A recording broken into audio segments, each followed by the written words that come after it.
Ethan lived alone on a small green planet far from any human colony where no one came to visit, and no one cared about the silent hills or the deep forests that covered the land.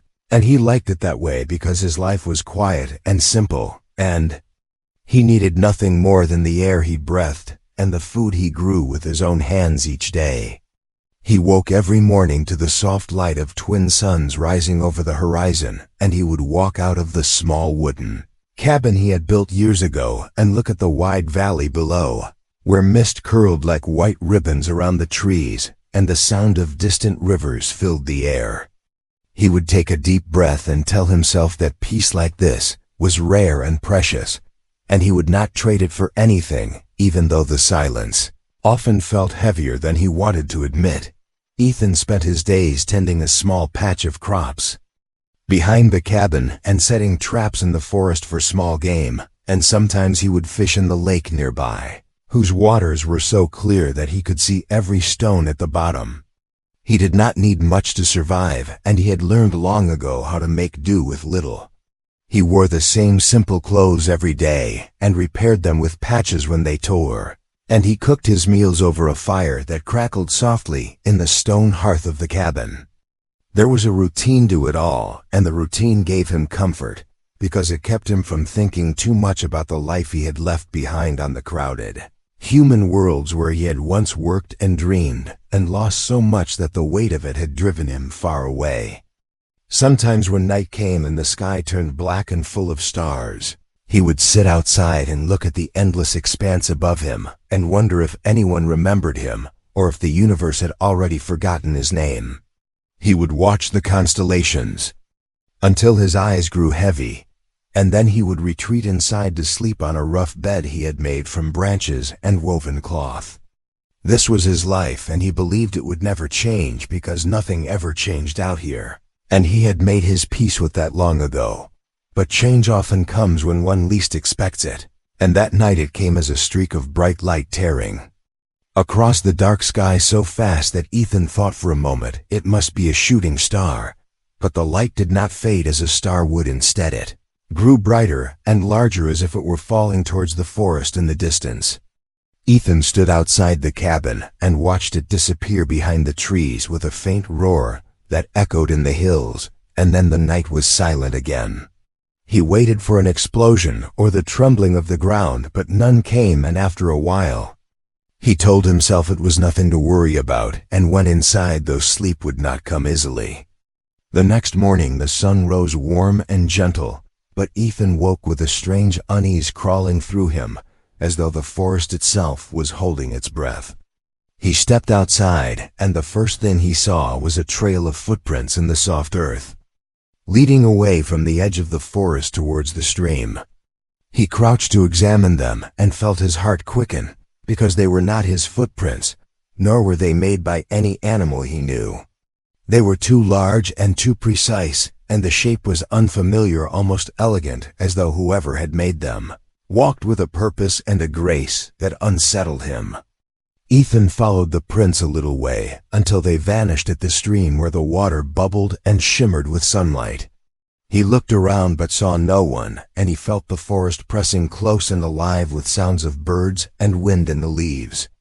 He told himself he should not worry, and yet he could not forget the bright light from the night before or the fact that he had never seen any sign of another person on this planet in all the years he had lived here. Something about the footprints made him feel exposed, as if his sanctuary had been discovered by someone, or something that did not belong. He returned to the cabin and tried to focus on his daily work, but he found his hands trembling as he set traps in the woods and pulled weeds from his small garden.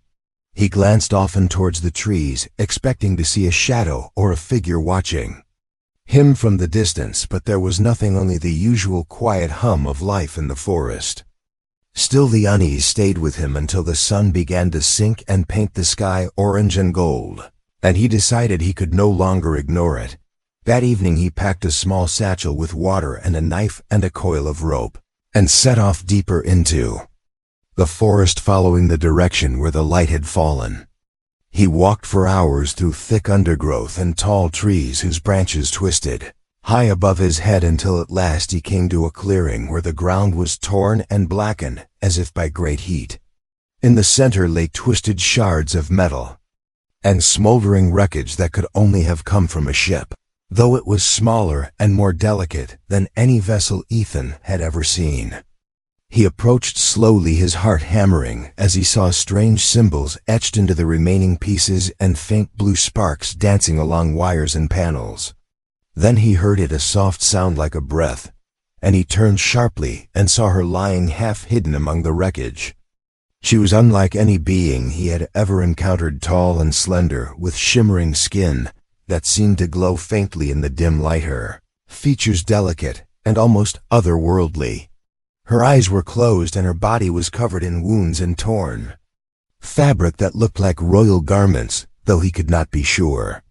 Ethan knelt beside her, unsure what to do because he had never wanted company, and yet he could not leave her here to die. He reached out carefully to check if she was breathing, and when he touched her hand he felt the faintest pulse and heard her whisper something, a name perhaps, before she went still again. Ethan looked around the clearing and knew that whatever had brought her here was not finished yet, and his quiet life was about to change in ways he could not yet imagine.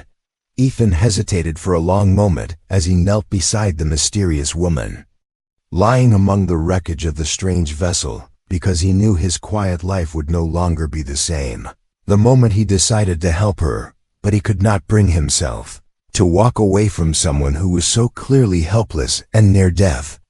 He carefully lifted her from the ground, feeling how light and fragile she seemed in his arms, despite her tall and graceful frame, and he carried her slowly through the dense forest back towards his cabin, his mind racing with questions he could not yet answer.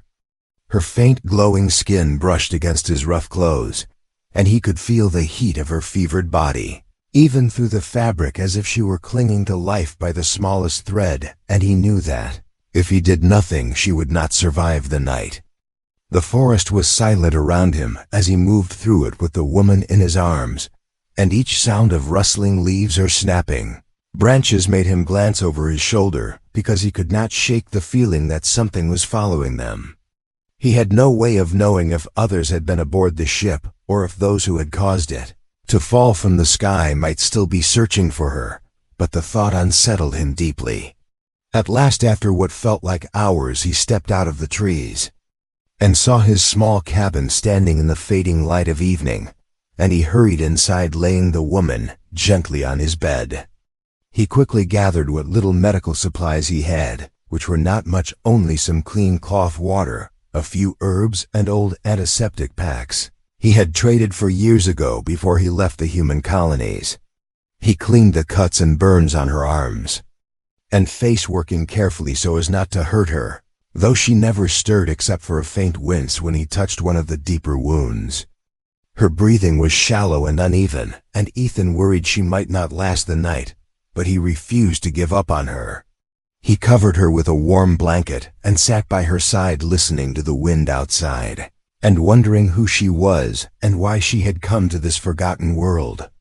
After a long while she stirred, and her eyes fluttered open, revealing irises the color of pale silver that seemed almost to glow in the dim light of the cabin.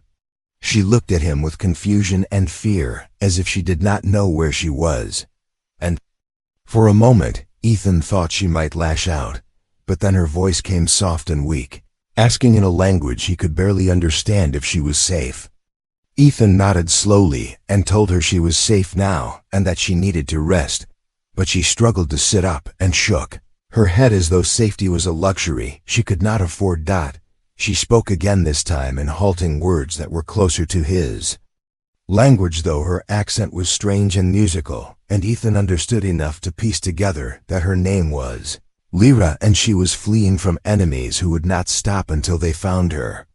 She looked around the cabin as though expecting them to burst through the walls at any moment, and she told Ethan that the device she had been carrying from the wreck was sending out a signal, a beacon that her pursuers could track across the stars. Ethan felt a chill run through him, because he had lived for years in complete isolation, and now he was hearing that dangerous enemies were coming straight to his only refuge. He asked why they were after her, and Lyra hesitated before explaining that she was a princess of a powerful alien empire, though she said the word princess with no pride, only a heavy sadness, as if the title had brought her nothing but pain.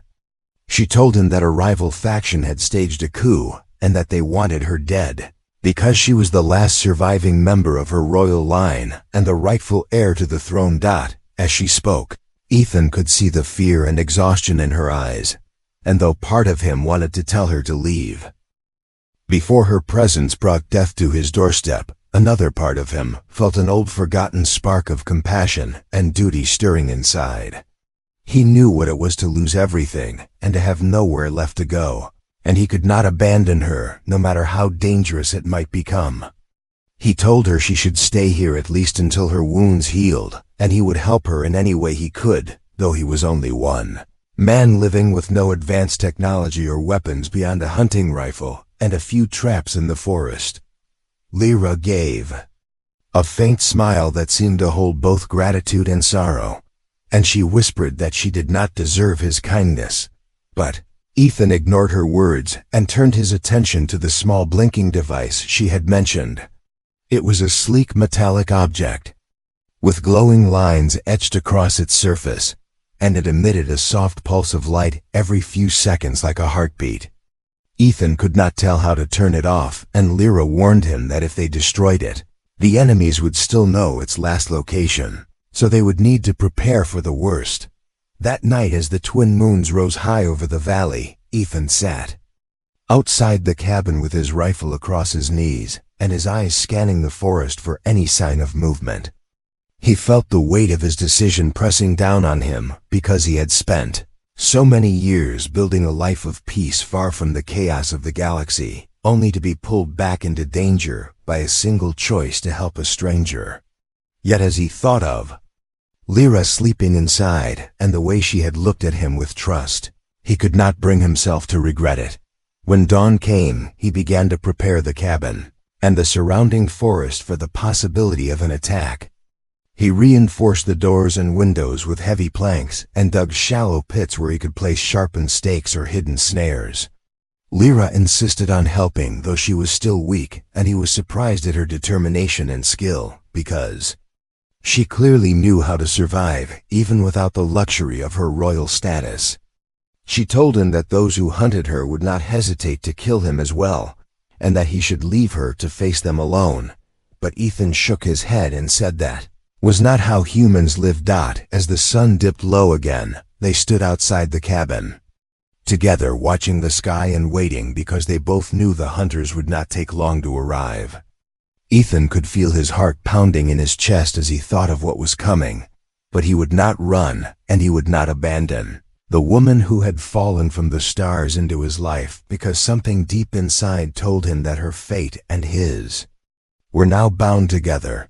The days that followed were heavy with a tension that Ethan had not felt in many years, because every sound from the forest made him turn sharply, and every shadow seemed to hold an unseen threat that might step out at any moment.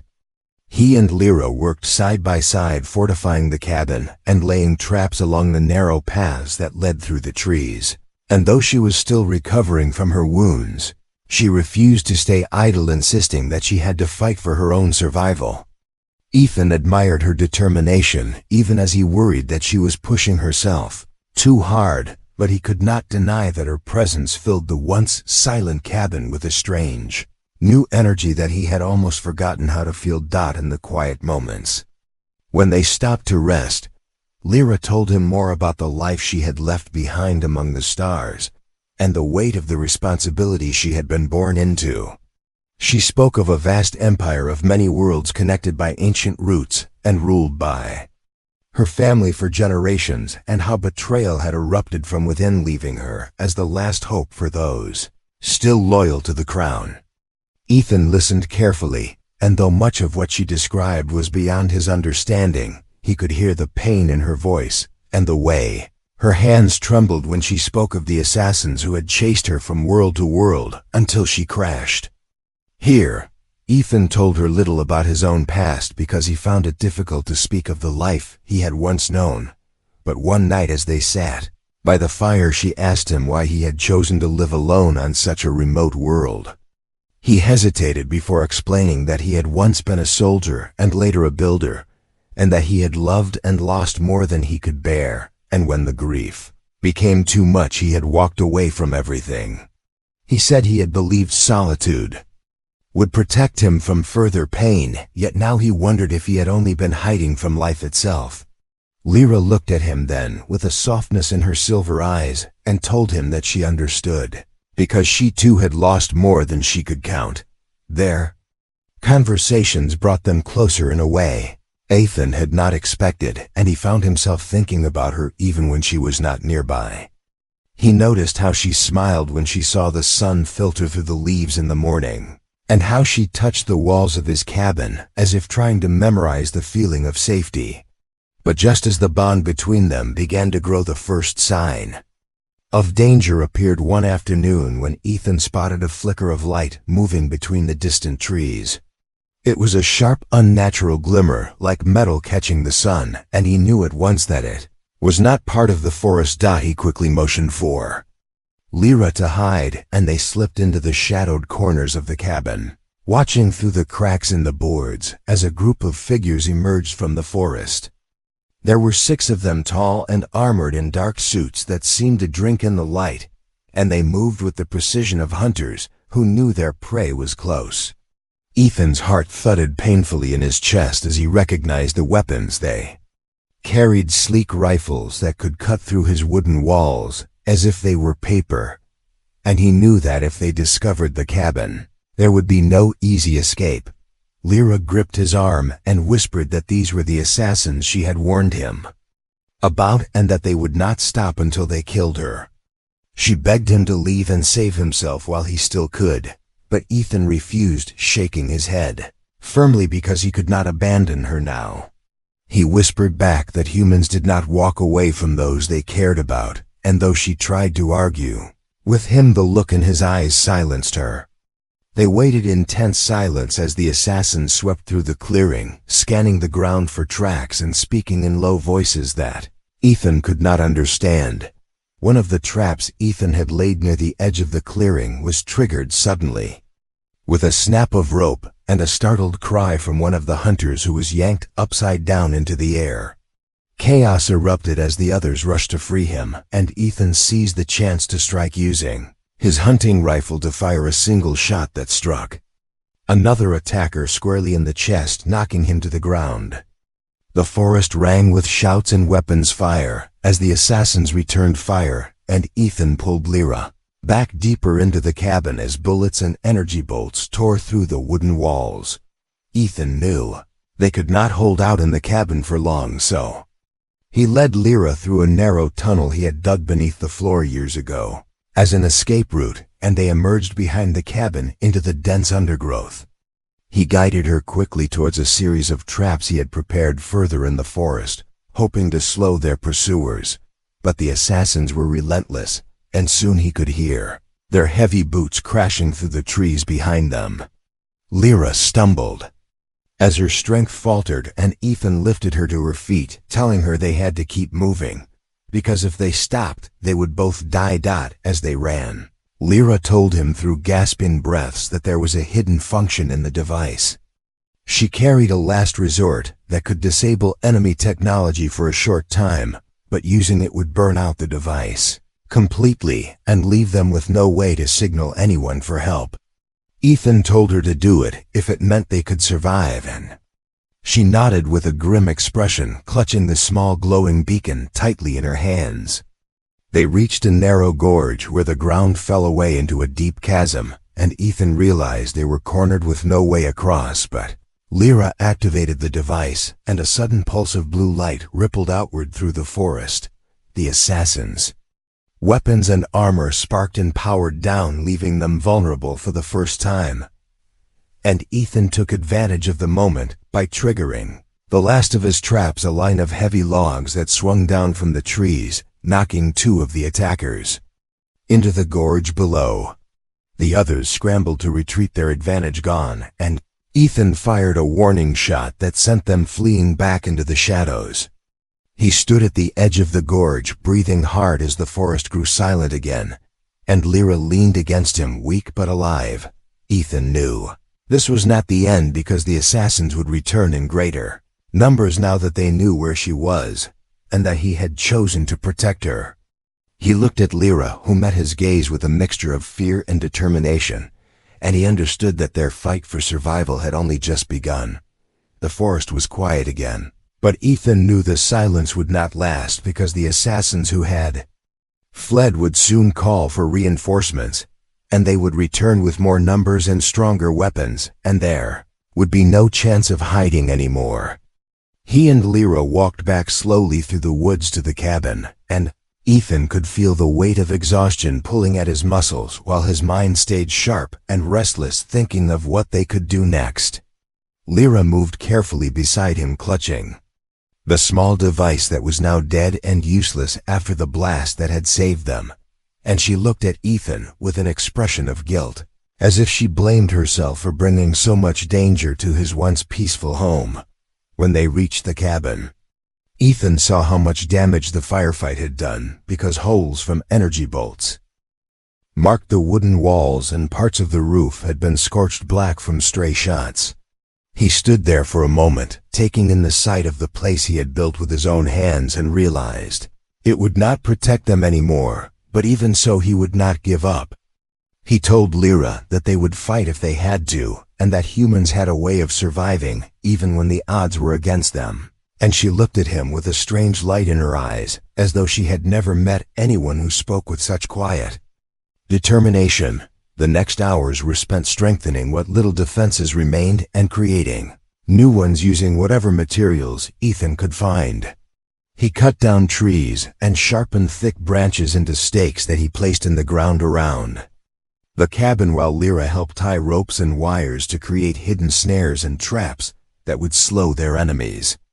They worked together as the twin suns sank lower in the sky, painting the valley in shades of red and gold, and though fear lingered in the back of their minds, they did not speak of it, because they both knew the coming night would be their hardest. Yet as darkness fell, Ethan loaded his old rifle and placed extra ammunition within easy reach, while Lyra searched through the wreckage she had salvaged from her ship and found a small energy weapon that was still functional. She tested it with a steady hand, and Ethan could see that she was no stranger to combat despite her royal status, because she moved with the focus of someone who had been hunted for a long time and had learned how to fight to survive. When they finished their preparations, they sat together in the cabin, waiting for the inevitable sound of engines above the forest. And Ethan felt the air grow colder as the hours stretched on. It was near midnight when they heard a distant hum that grew louder and louder until bright lights appeared in the sky, cutting through the darkness like white fire. Ethan and Lyra rose to their feet and exchanged a glance, because they knew this was it. There would be no turning back now. The ship descended through the trees, landing in the clearing with a hiss of engines, and the cabin shook as heavy footsteps approached from every direction. Ethan's heart pounded as he gripped his rifle and whispered to Lyra that they had to stay calm and wait for the right moment. The first wave of assassins appeared at the edge of the clearing, their armor glinting faintly in the moonlight, and they advanced in perfect formation, weapons raised. One of them fired at the cabin, and splinters of wood flew through the air as Ethan ducked low and returned fire, striking one of the attackers squarely in the chest. Lyra stepped forward using the energy weapon she had found, and a brilliant streak of light tore through another assassin's armor, sending him crashing to the ground. The remaining attackers spread out, trying to flank them, but several were caught in the traps Ethan had laid, and the sounds of snapping branches and startled cries filled the night. Ethan knew they could not rely on the traps for long, because the assassins were skilled and ruthless, and they would adapt quickly. He shouted for Lyra to cover him as he darted from the cabin to a nearby tree line, using the shadows to move unseen, and he fired at the attackers from a new angle, forcing them to split their attention. Energy bolts hissed past him so close he could feel the heat against his skin, but he kept moving, drawing the enemy fire away from Lyra. who used the distraction to disable two more with precise shots from her weapon. The battle raged on, and Ethan felt a sharp pain tear through his shoulder as a stray bolt grazed him. But he gritted his teeth and pressed forward because he knew stopping now would mean death for both of them. He managed to circle behind a group of assassins and took them down one by one, using every ounce of strength and cunning he had left. Lyra saw what he was doing and moved to join him, but a loud explosion shook the ground as one of the assassins hurled a grenade toward the cabin, and the blast threw her to the ground. Ethan rushed to her side, pulling her to cover as more enemy forces poured from the ship, and he realized they were being overwhelmed. Lyra pushed herself up despite her injuries and told Ethan she had one last option, a secret power within the crystal embedded in her necklace that could unleash a devastating energy surge, but it would drain her completely and possibly kill her. Ethan grabbed her hand and shook his head, telling her he would not let her sacrifice herself because there had to be another way, but she looked at him with tears in her eyes and said that she could not let him die for her. Before Ethan could answer, a roar of engines filled the clearing, and he saw a second ship descending, but this one was not marked with the insignia of the assassins. It was sleek and bright with the colors of the Royal Guard, and Lyra gasped with hope as she realized her loyal protectors had finally tracked her signal. The assassins turned their weapons toward the new arrival, but they were quickly outmatched as heavily armed soldiers poured from the ship, cutting down the attackers with swift precision. Ethan pulled Lyra close, shielding her as the final shots echoed through the forest, and then there was only silence broken by the hum of the Royal Guard's engines. He looked down at Lyra, who was pale and trembling from exhaustion, and he felt a rush of relief that she was still alive. She smiled weakly and told him he had saved her, even though he had every reason to turn away, and Ethan shook his head and said she had saved him, too, because she had reminded him of what it meant to truly live. The night was finally still again, but the forest no longer felt like the quiet place Ethan had once known, because the ground was scarred with the marks of battle, and the air still carried the faint smell of smoke and burned metal. The soldiers of the Royal Guard moved carefully among the wreckage, gathering the wounded and making sure no assassin remained alive, while the hum of their ship's engines filled the clearing with a low, steady sound. Ethan stood a little apart from the rest, watching as they worked and trying to understand the whirlwind of events that had turned his simple life upside down. Lyra lay on a stretcher nearby, resting while a medic treated the burns and cuts that marked her pale, glowing skin. And she looked smaller, somehow more fragile than she had seemed when he first met her. But when her silver eyes opened and found him, she smiled softly, and Ethan felt the weight that had been pressing down on his chest ease just a little.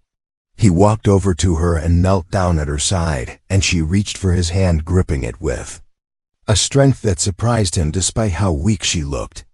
She told him that it was over now, that the assassins had been defeated, and that she was safe again for the first time in many months, yet her voice carried a note of uncertainty, as if she was not sure what would come next. One of the Royal Guards approached and bowed to Lyra before telling her that they would leave as soon as she was ready, because they needed to return to the core worlds where her presence was urgently required. Ethan stepped back to give them space, but Lyra called to him and asked him quietly if he would come with her, because she did not want to say goodbye after everything they had been through together. The question took him by surprise, because he had not allowed himself to imagine leaving this planet that had been his home for so many years, yet he felt a pull in his heart as he looked at her and thought of how empty the cabin would feel without her presence. He turned and looked at the valley stretching out before him, the mist curling through the trees, the small garden he had tended behind the cabin, the fishing lake glimmering faintly in the distance, and he felt a deep ache in his chest because this place had given him peace when he had needed it most.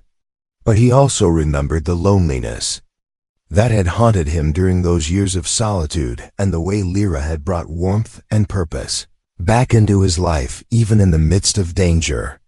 He realized that staying here now would mean returning to that same emptiness, and he knew he could not do it again.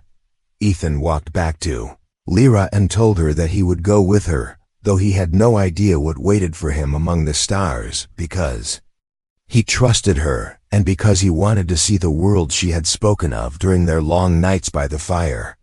Her eyes lit up with relief and happiness, and she squeezed his hand as if to make sure he was real, and he felt something shift inside him, a sense of hope that he had not felt for many years.